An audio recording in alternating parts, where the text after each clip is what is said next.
আমরা আল্লাহর শুকরিয়া আদায় করছি একটা ফ্যাসিবাদ বিরোধী রক্তক্ষয়ী অকুতভয় মৃত্যু ভয়হীন আন্দোলনের পর এখনও আমরা গণতন্ত্রের জন্য ফ্যাসিবাদের বিরুদ্ধে কথা বলার শব্দ উচ্চারণ করার সুযোগ এখনও পাচ্ছি আলহামদুলিল্লাহ।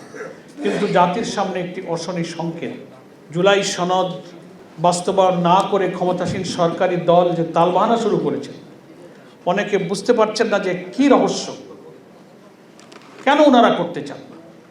সবাই বলেন যে 17ই অক্টোবর জাতীয় সংসদ দক্ষিণ প্লাজায় তো সব ফ্যাসিবাদ বিরোধী আন্দোলনে নিবন্ধিত দলগুলো যারা আমরা ঐক্যমত্য কমিশনে কাজ করছি একসাথে আমরা তো জুলাই সনদে স্বাক্ষর করব। তার মানে আমি মেনে নিয়েছি। এখন ওনারা এখান থেকে ইউটার্ন করলেন কেন? এবং যারা একটু জুলাই সনদ ক্ষমতাসীন দল বিএনপির মানতে না চাওয়ার কারণের গভীরে গিয়ে যারা একটু বিশ্লেষণ করেছেন তারা বুঝতে পারছেন যে বিএনপির পতিত ফ্যাসিবাদী যে দল যাদেরকে আমরা বিদায় করেছি, আবার রাষ্ট্র শাসনের জন্য বিএনপি হয়তো সেই কর্তৃত্ববাদী শাসনের দিকেই যেতে চায়। জুলাই সনদ তার পক্ষে সবচেয়ে বড় বাধা। এই বাধা থেকে বাঁচবার কোনো উপায় নেই। টেকনিক্যালি ওনারা এড়িয়ে পার্লামেন্টে সংবিধান সংশোধনের জন্য একটা বিশেষ কমিটি করেছেন। এই জন্য আমি সংক্ষেপে যা 10-15 মিনিট কথা বলবো, প্রথম কথা হচ্ছে এই কনফিউশনটা আমি দূর করব। সংসদে দাঁড়িয়ে আমাদের স্বরাষ্ট্রমন্ত্রী, যদি অফিসিয়ালি মন্ত্রণালয় তার স্বরাষ্ট্র, কিন্তু সবাই বলে সর্বমন্ত্রী, আইনমন্ত্রী আছেন, আমাদের প্রধানমন্ত্রী পার্লামেন্টে নীরব থাকেন। তো তিনিও বাইরে বলেন যে জুলাই সনদ যা আমরা 17ই অক্টোবর দক্ষিণ প্লাজায় স্বাক্ষর করেছি আমরা অক্ষরে অক্ষরে মানব। এ কথা বলেন না ওনারা? বলেন, প্রাইম মিনিস্টারও বলেন, আইনমন্ত্রীও বলেন, স্বরাষ্ট্রমন্ত্রীও বলেন।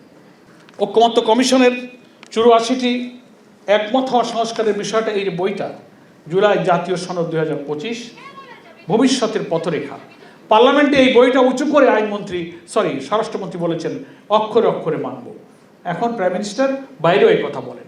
আর আমরা যারা বিরোধী দলে আছি বা আপনারা যারা এখানে আজকে আইনজীবী ঐক্য পরিষদ বলেন 11 দলের সাথে ঐক্যের সাথে যারা আছেন, তারা পার্লামেন্টের মেম্বাররা বলছেন যে সরকার জুলাই সনদ বাস্তবায়ন করছে না, গণভোটের গণরায় বাস্তবায়ন করছে না, এটা করতে হবে। এই জন্য সারা দেশব্যাপী মিটিং, মিছিল, বিক্ষোভ, কর্মসূচি, মানববন্ধন, গোল টেবিল, সেমিনার, মহাসমাবেশ সব আমরা কেন করতেছি? জনগণ কনফিউজ। সরকার বলে আমরা অক্ষরে অক্ষরে মানব, আর জামাত, এনসিপি, মজলিস, অন্য দল তাহলে আন্দোলন করে কেন? দেশের 17-18 কোটি মানুষ সবাই তো আর আমাদের সর্বমন্ত্রীর মতো অত গভীর ষড়যন্ত্রের শুভঙ্করে ফাঁকি বোঝেন। এই জন্য আমি বিশ্লেষণ করে দেখলাম, আমি তো আইনজীবী না, তবে আইনজীবীদের সাথে চলে ফিরে আর রাজনীতির একজন কর্মী হিসেবে আমার যে বিশ্লেষণ জুলাই সনদ সম্পর্কে, 2টা আর 2টা 4টা শব্দ, 2 জোড়া। এখানে একটা হলো গণভোট আর জুলাই সনদ, এইটা নিয়ে একটা প্যাচ লাগাইছে। ওনারা জুলাই সনদ মানবেন বলেন, কিন্তু একদিনও কিন্তু আইনমন্ত্রী, স্বরাষ্ট্রমন্ত্রী, প্রধানমন্ত্রী একদিনও বলেনি যে আমরা গণভোটের গণরায় মেনে নেব। বলেছে কোনোদিন? বলেন। তাহলে গণভোট থেকে জুলাই সনদ ওনারা ডিফারেন্স করে ফেলেছেন। এলে আর একটা কনস্পিরেসি। আরেকটা হচ্ছে সংশোধন আর সংস্কার, এ আর এক ভেজাল। একটা রিফর্ম আর একটা অ্যামেন্ডমেন্ট। মানুষ মনে করে কি রে, বিএনপি তো সংবিধান সংশোধন করতেই চায়, জামাত না বলে কেন? একটা কমিটি বানাইছে, বিশেষ কমিটি যোগ দিলেই তো হয়। What is difference between reform and amendment? এটাও তো জনগণ একটু বোঝা লাগবে কিনা বলেন। তাহলে জুলাই সনদ আর গণভোটের পার্থক্য, এখানে 84টি সংস্কারের বিষয়ে ঐক্যমত্য কমিশন প্রস্তাব করেছে। সেই 84টির অনেক দফায় বিএনপিরও নোট অফ ডিসেন্ট আছে, জামাতেরও নোট অফ ডিসেন্ট আছে, কোনো কোনো দলের কম বেশি নোট অফ ডিসেন্ট আছে। কিন্তু কমিশন 84টি বিষয় প্রস্তাব করেছে, তার ভিত্তিতে গণভোটে 4টি প্রশ্নকে সামারাইজ করে দেওয়া হয়েছে, সেখানে কিন্তু কোনো নোট অফ ডিসেন্ট নাই। ঐক্যমত্য কমিশন জুলাই সনদের ভিত্তিতে এবং গণভোটে যে অর্ডিন্যান্সটা জারি হয়েছে 25শে নভেম্বর 2025, আর প্রেসিডেন্সিয়াল অর্ডার যেটা হয়েছে সংবিধান আদেশের সংস্কার আদেশ, সেটা হচ্ছে 13ই নভেম্বর 2025। একটা হলো অর্ডার, একটা হলো অর্ডিন্যান্স। সেখানে সব ব্যাখ্যা করা আছে। এবং যে গেজেটটা প্রকাশিত হয়েছিল 13 নভেম্বর 2025, এইখানে গণভোটে আমরা যে হা ভোট দিয়েছি না 4টে প্রশ্ন, এখানে এই গেজেটের মধ্যে উল্লেখ আছে। ওখানে কিন্তু জুলাই সনদের সব সংস্কারের প্রস্তাবকে একেবারে সারবস্তু করে এই পয়েন্ট আপনি হা থাকলে হা ভোট দেবেন। তাহলে জুলাই সনদের এই বইতে নোট অফ ডিসেন্ট আছে, কিন্তু গণভোটের ব্যালটে কোনো নোট অফ ডিসেন্ট নাই। রহস্যটা বুঝেছেন কিনা? গণভোট যদি মানা হয় তাহলে বিএনপি যে 14 থেকে 15টা সাংবিধানিক পরিবর্তনের ব্যাপারে ভিন্ন মত দিয়েছে, নোট অফ ডিসেন্ট দিয়েছে, ওইগুলো আর তারা কার্যকরী করতে পারবে না।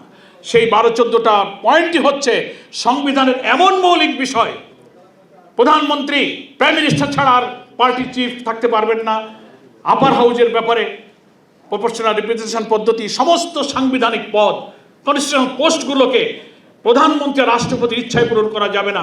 সেখানে ট্রেজারি বেঞ্চ, অপোজিশন বেঞ্চ, আলাদা সার্চ কমিটি করে নিরপেক্ষভাবে আমাদের জুলাই অভ্যুত্থানের সন্তানদের যে দাবি, উই ওয়ান্ট জাস্টিস, কোটা নয় মেধা, ছাত্রলীগ বা যে কোনো সরকারি ক্ষমতাসীন দলের লোকদেরকে দেখে দেখে পিএসসির ক্যাডার সার্ভিসে ঢুকাবেন।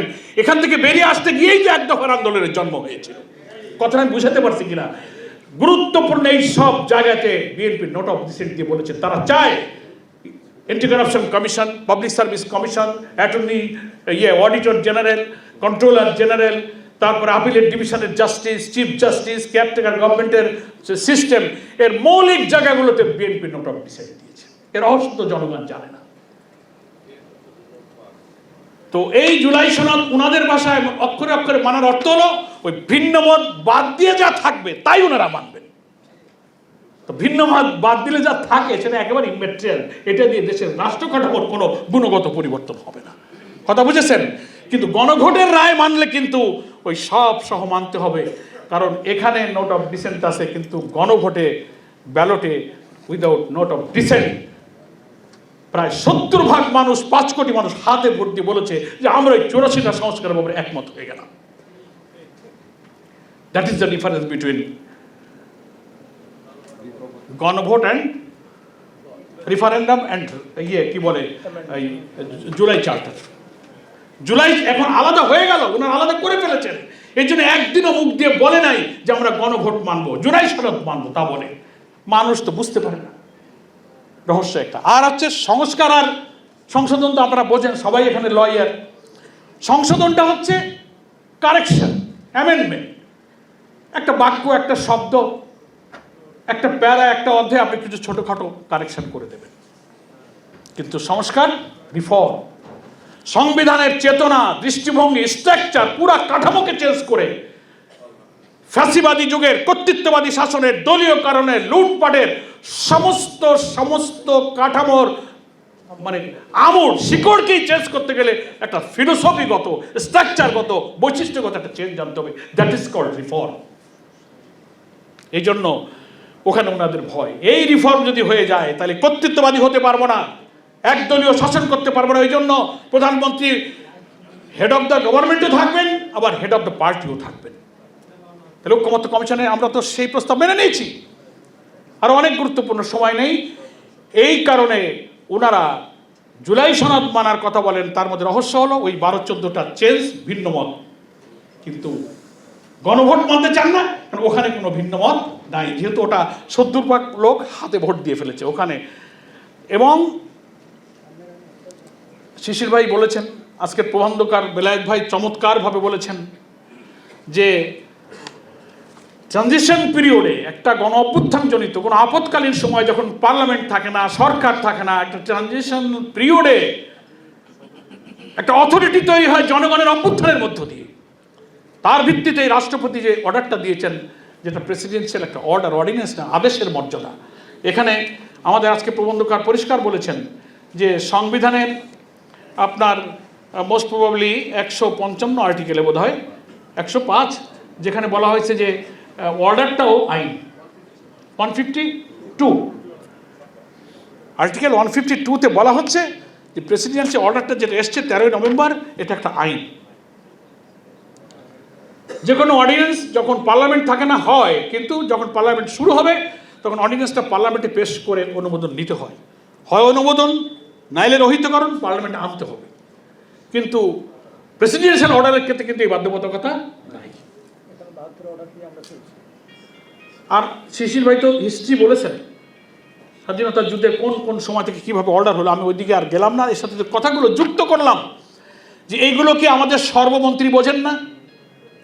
আর উনি কি করে বলেন যে আমরা গণভোট মানি না, এটা সংবিধানে নাই, জুলাই জাতীয় সনদের যে আপনার যে প্রেসিডেন্সিয়াল অর্ডার এটা দেওয়ার রাষ্ট্রপতির কোনো এখতিয়ার নাই, শপথের কোনো বিধান নাই।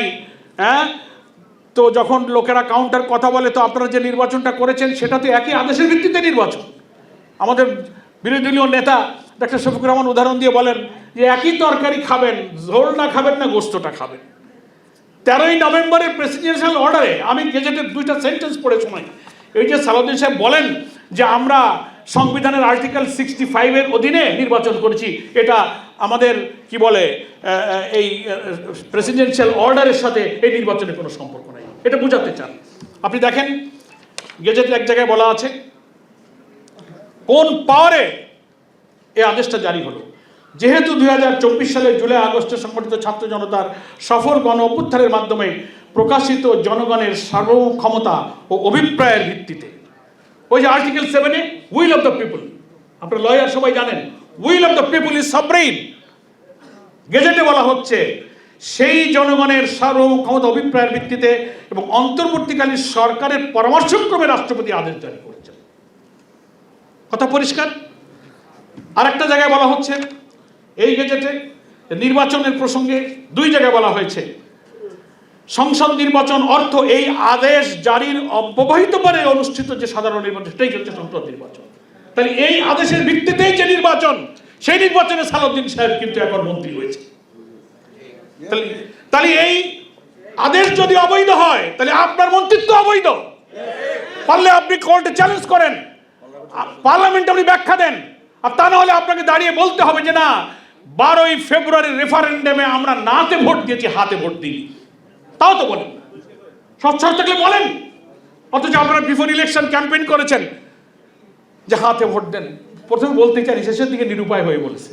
উত্তরবঙ্গে গেল সাইদের কবর জিয়ারত করতে, লোকেরা সমালোচনা কি সবাই তো হার বলে, তো বিএনপি তো হার পক্ষে বলে না। একবার গিয়ে প্রধানমন্ত্রী বলে যে হ্যাঁ আপনারা, এই তখন প্রধানমন্ত্রী না বিএনপির চেয়ারম্যান, বলে হাতে ভোট দেন। তাহলে হাতে ভোট দিলে তো উইদাউট নোট অফ ডিসেন্ট ওই ব্যালটে 84টি সংস্কার আপনি মেনে নিয়েছেন। এখন বলে এটা মানি না, এইটা না মানলে প্রধানমন্ত্রী নাই, এই অর্ডার 13ই নভেম্বরের অর্ডার না মানলে আপনি স্বরাষ্ট্রমন্ত্রী নাই, আইনমন্ত্রী নাই, পার্লামেন্ট নাই, কিচ্ছু নাই। আপনি যে পার্লামেন্টে লাল বই দেখায় বলেন, কোন পাওয়ারে বলেন? সেই পাওয়ারের ভিত্তি হচ্ছে 13ই নভেম্বরের প্রেসিডেন্সিয়াল অর্ডার। এটা তো ব্যাখ্যা দেন না। সেজন্য এই আদেশ বৈধ, এই আইন বৈধ। এবং যে ইলেকশন হয়েছে, যদি বাংলাদেশের বিদ্যমান সংবিধান অনুযায়ী ওনারা বলেন যে আমরা সেইভাবে ইলেকশন, সেই ইলেকশন হলে সংবিধান অনুযায়ী হলে তো 24-এর পরে 5 বছর গেলে 29 সালে হইতে হতো, অ্যাকর্ডিং টু আওয়ার কনস্টিটিউশন, বিদ্যমান সংবিধান। আর 26 ফেব্রুয়ারি ইলেকশনটা হয়েছে এই অর্ডারের ভিত্তিতে, বেসড অন দিস অর্ডার, 12 ফেব্রুয়ারি 26 সালে। এখন এই আদেশ জারির অব্যবহিত পর অনুষ্ঠিতব্য জাতীয় সংসদ নির্বাচনের দিন এই আদেশ অনুসারে গণভোট হইবে। একই দিনে 2 ভোট, এই 2টাই কিন্তু একটা অর্ডারের ভিত্তিতে হয়েছে। আমার ভাইয়েরা আইনজীবী, আপনারা সবাই পরিষ্কার বুঝতে পারছেন। তাহলে 2টা কনফিউশন ওনারা তৈরি করছেন, একটা হচ্ছে সংশোধন আর একটা সংস্কার, আর একটা গণভোট আর একটা জাতীয় সনদ। এই 2 জোড়া শব্দের মধ্যে মারপ্যাচ লাগাইছে। এখন এই যে বেলায়েত ভাইয়ের প্রবন্ধের শিরোনামে বলা আছে যে আইনজীবীদের করণীয়ই হলো 2টা। আমি মনে করি একটা সংকট, বিএনপি সংবিধান সংস্কার পরিষদের শপথ নিল না, অধিবেশন ডাকলো না, ফলাফল ঘোষণার 30 দিনের মধ্যে অধিবেশন ডাকার কথা সংস্কার পরিষদের, ডাকেননি। তাহলে এর লিগ্যাল পজিশনটা কি দাঁড়ালো? আপনি শপথ নিলেন না, কি দাঁড়ালো? আপনি আইন লঙ্ঘন করেছেন, একটা আদেশকে আপনি লঙ্ঘন করেছেন। আইনজীবীদের করণীয় হলো তার লিগ্যাল পজিশনটা ব্যাখ্যা দেওয়া। তারপরে আবার আমরা যারা জুলাই সনদে দক্ষিণ প্লাজায় সই করেছিলাম, যে অঙ্গীকারটা করেছিলাম, বিএনপির 2 জন ছিল, আমরা জামাতের সব দলের 2 জন ছিল। ওখানে 10-12টা অঙ্গীকারে, একটা অঙ্গীকারে আছে এই জুলাই সনদ, আদেশ এবং এই সমস্ত ব্যাপারে কেউ কোর্টে কোনো বিষয়কে চ্যালেঞ্জ করতে পারবে না। দুঃখজনকভাবে কৌশলে বিএনপি অন্য একটা পার্টিকে দিয়ে এই জুলাই সনদের এগেনস্টে নানান গণভোট টোটে এইসব ইস্যুতে একটা রিট পিটিশন করে রেখে দিচ্ছে। আবার উনি বলেন না এটা আমরা করিনি, কারাই জানেন, ঘোড়ার ডিম, আওয়ামী লীগের ঘোড়ার ডিম স্বার্থ আছে এই রিট করতে যাও। এসব কয় না, ওই যে গ্রামে গঞ্জে জিন, মানুষ জিন আসর করে, তো জিন থাকে নারকেল গাছের উপরে, আর যারে আসর করে সে বারান্দায় বসে মুখ দিয়ে ফেনা উঠে দেয়। কি হয়েছে, জিন কোথায়? ও নারকেল গাছের থেকে আসর করছে। তো এই রিট যে করাইছে বিএনপি ওই নারকেল গাছ থেকে আসর করছে, আর রিট তার অধীনে জিনে ধরার কারণে ওনারা বলে বিরোধী দলকে ভূতে ধরেছে, আমরা বলি সরকারকে ভূতে ধরেছে। কথাটা বুঝে আসছে আপনাদের? আমি আমার ভাইদের কাছে পরিষ্কার করতে চাই যে তাহলে ট্রানজিশন পিরিয়ডে যে আদেশ, এটা একটা আইনের মর্যাদা, এর ভিত্তিতে আপনি সংসদ নির্বাচন করেছেন, গণভোট করেছেন, একটা মানবেন আর একটা মানবেন না। একই গর্ভে 2টো সন্তানের জন্ম হয়েছে, একটা সন্তানকে অস্বীকার করেন, আরেকটা সন্তানকে আপনি বৈধ আর একটা অবৈধ করেন। এটা কি? ওনারা বলে বিরোধী দল মুনাফিকি করতেছে, জামাত মুনাফিকি। তা কথা দিয়ে কথা না রাখা, অঙ্গীকার করে ভঙ্গ করে, এটা কি আপনি ইমানদারি বলবেন? আমরা মুনাফিকি কঠিন শব্দটা কইলাম না, এটা কি ইমানদারি?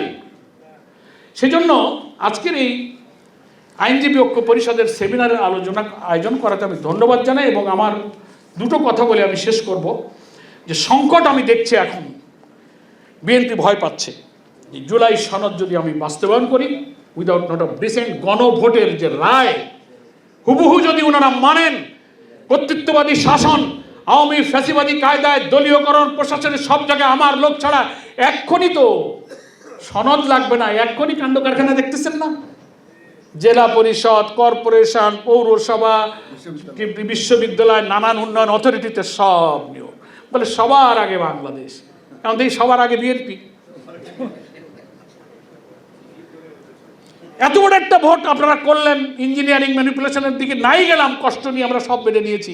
তো এসব জায়গায় যখন আপনি পলিটিক্যাল অ্যাপয়েন্টমেন্ট দিলেন, তো বিএনপি ছাড়া কি আর একটা লোক অন্য দলের পাইলেন না? দিয়ে বুঝাতে পারতেন যে বাবা আমরা 10টা নিয়েছি, তোমার একটা দিচ্ছি। এই নাকি সবার আগে বাংলাদেশ? সব জায়গাতে হাট কমিটি, বাজার কমিটি, স্কিল কমিটি, বার কমিটি, এই সেই সব জায়গায় ওনারা আবার স্লোগানে আছে সবার আগে বাংলাদেশ। সেই জন্য জুলাই সনদ অক্ষরে অক্ষরে মানার অর্থ হলো এই সনদের ভিত্তিতে যে গণভোটের ব্যালটটাই তৈরি হয়েছে 4টি প্রশ্নে। আপনারা, আমি মনে করি প্রধানমন্ত্রীও হাতে ভোট দিয়েছেন, সর্বমন্ত্রীও হাতে ভোট দিয়েছেন, আইনমন্ত্রীও হাতে ভোট দিয়েছেন। দয়া করে ওই হা ভোট কার্যকর করে ওর ভিত্তিতে সংবিধান সংস্কার পরিষদের অধিবেশন ডাকুন। 2টা অধিবেশন পার্লামেন্টে চলে, আর একটা অধিবেশন সামনে আসে। 180 দিন যদি চলে যায় প্রথম অধিবেশনের সময় থেকে, এই প্রেসিডেন্সিয়াল অর্ডার তারও একটা আইনি বাধ্যবাধকতা আছে, তাহলে কি পজিশনটা দাঁড়াবে? এই জন্য আইনজীবীদের করণীয়, এই আইন ভঙ্গ করলে, যে সরকার ভঙ্গ করে, যে পার্লামেন্ট ভঙ্গ করে, শুধু কি মেজরিটির ক্ষমতা দিয়েই তারা থাকতে পারে কি পারে না? আমি মনে করি আইন আদালতে আপনার এই লড়াইটা, আমরা যেমন সংসদে লড়াই করছি, রাজপথে লড়াই করছি, আপনার আইনি অঙ্গনে আপনারা লড়াইটা চালিয়ে যান, আপনারা লড়াইটা চালিয়ে, এটা আপনাদের করণীয়। সেজন্য আমরা বিএনপির 31 দফার যে কয়েক বছর ধরে প্রচার করে বেড়াইছে না, তার 1 নম্বর দেখবেন, ওয়েবসাইটে সার্চ দেন, আমার কাছে কপি আছে। প্রথম দফা হচ্ছে আমরা ক্ষমতায় গেলে সংবিধান সংস্কারের জন্য একটি কমিশন গঠন করব। পড়ে দেখেন, প্রথম দফা। এখন বলে না সংস্কার হবে না, সংশোধন হবে। এটা দ্বিচারিতা হলো না? এটা কি ইমানদারি হলো? 31 দফায় বললেন সংস্কার করবেন, ক্ষমতায় গিয়ে বললেন যে না এটা সংশোধন হবে। আর এখন আমাদের বলে ভাই কমিটি যখন এটা হয়েছে তোমরা ওখানে লোক দাও, ওরা 12 জন দিছে আর 5 জন চায় আমাদের কাছে, আমাদের মানে বিরোধী দলের কাছে। আমির জামাত অর্থাৎ লিডার ইন দি অপোজিশন পরিষ্কার করে বলেছেন শুধু কমিটিতে লোক দেওয়া নয়, কনসেপচুয়ালি আমরা এই সংশোধনের চেতনার ধারণার আমরা বিরোধী, আমরা এটা প্রত্যাখ্যান করলাম। কমিটিতে লোক যাতে কোনো সমস্যা না। এবং আমি যদি এই কমিটিতে লোক দিই এবং ঢুকি তাহলে আইনি প্রবলেমটা কি? তাহলে জুলাই সনদ এবং প্রেসিডেন্সিয়াল অর্ডারকে ইগনোর করা হয়। কারণ জুলাই সনদ বাস্তবায়নের জন্য তো রাষ্ট্রপতির আদেশে একটা আইনি কাঠামো তৈরি হয়ে গেছে, একটা ফ্রেম তৈরি হয়েছে। সেই ফ্রেম হলো আপনি সংবিধান সংস্কার পরিষদের অধিবেশন ডাকবেন, শপথ নেবেন, 180 দিনের মধ্যে সেটা কার্যকর করবেন। That is the legal frame for July charter. আপনি সেই ফ্রেমকে, সেই চার্টারকে বাইপাস করে আপনি এখন কি করতেছেন? সংবিধান সংশোধনের কমিটি করতেছেন। আর আপনারা যারা বিজ্ঞ আইনজীবী বুঝে শুনে যদি বলেন না তোমরা ওইখানে যাও, তার অর্থ হলো যে ওনারা যেমন দ্বিচারিতা করলেন, আমাদেরও জনগণ 70% লোক রেফারেন্ডামে ম্যান্ডেট দিয়ে যে আস্থা রেখেছে, আমরাও সেই আস্থার সাথে বিশ্বাসঘাতকতা করব। কিন্তু তোমাদেরকে তো পাওয়ার দিয়েছিলাম, তোমরা তো সেই সংস্কার পরিষদের অধিবেশন ডাকলে না, তোমরাও সেই কমিটিতে গেলে। তো কমিটিতে যাওয়ার অর্থ হলো সরকারের এই ছল চাতুরিকে অ্যাকসেপ্ট করা। আমি কথাটা কি বুঝাতে পেরেছি? এই কারণে আমরা বলেছি যে ঠিক আছে, আপনারা প্রথম 30 দিনে পরিষদের অধিবেশন ডাকেননি, শপথ নেননি, ভুল হয়ে গেছে, তা আসেন সংসদে আলোচনা করেন। আমাদের আমির জামাত বলেছেন, লিডার অফ দি অপোজিশন, যে ঠিক আছে আমরা তাহলে সংবিধান সংস্কার পরিষদ তো ট্রেন ছেড়ে চলে গেছে, ট্রেন ছেড়ে চলে গেছে, এখন আর হচ্ছে না, তো সংসদে আসেন আলোচনা করে। কমিটিটা আপনি বলেন যে না, আমরা সংশোধন না সংস্কারের জন্যই কি করা যায়, আমরা তো ট্রেন মিস করছি, ট্রেন আর অন্য স্টেশন থেকে ধরা যায় কিনা, পার্লামেন্টে এই উদ্দেশ্যে একটা কমিটি করেন, then leader of the opposition will decide. কিন্তু আপনি তো সেদিকে যাচ্ছেন না, সেই জন্য সময় আছে। আপনি যদি এটা না মানেন, সরকারি দল না মানেন, তা আমরা দেখতে পাচ্ছি জুলাই সনদ বা গণভোটের রায় বাস্তবায়ন না করলে জাতি নিশ্চিত একটা সংঘাতের দিকে চলে যাবে। আমরা চাই সাংবিধানিক রাজনৈতিক সব বিতর্ক পার্লামেন্টে হোক, কিন্তু সেই পার্লামেন্টের বিতর্ক যদি আপনি রাজপথে ঠেলে দেন, তো আমাদেরও আর কোনো পথ থাকবে না। We have no alternative way. আমাদেরকে 70% ভোটার যেখানে থাকবে সেই রাজপথে আমাদেরকে চলে যেতে হবে। সকলকে ধন্যবাদ। আল্লাহ হাফেজ। বাংলাদেশ জিন্দাবাদ।